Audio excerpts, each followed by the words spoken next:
నువ్వు ఓడిపోయావు. నీ ప్రయత్నం ఫెయిల్ అయ్యింది. నీ ప్లాన్ పనిచేయలేదు. దీని అర్థం నువ్వు ఫెయిల్ అయిన వాడివని కాదు. నువ్వు ట్రై చేశావు, కానీ ఇంకా టార్గెట్ రీచ్ అవ్వలేదని. ఫెయిలియర్ అనేది ఎండ్ కాదు, అది new beginning.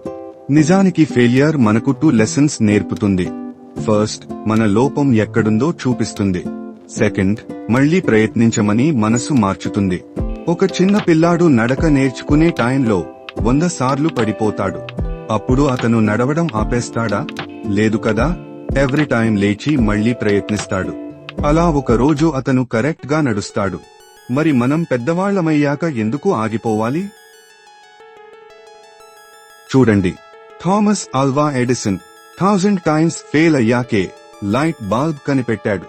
APJ Abdul Kalam first rocket launch fail అయ్యింది, కానీ ఆ ఫెయిలియర్ వల్లే తరువాత ఇస్రో సక్సెస్ సాధించింది. ఎంఎస్ ధోని మొదట పోలీస్ జాబ్ లో ఫెయిల్ అయ్యాడు, కానీ అదే ఫెయిలియర్ వల్ల అతని లైఫ్ లో క్రికెట్ కి ఛాన్స్ వచ్చింది.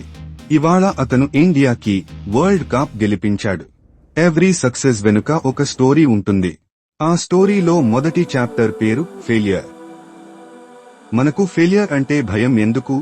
ఎందుకంటే మనం సొసైటీ ఏమంటుందో అని భయపడతాం. వాడి బిజినెస్ ఫ్లాప్ అయింది, ఆమె ఎగ్జామ్ ఫెయిల్ అయింది అని అంటారేమో.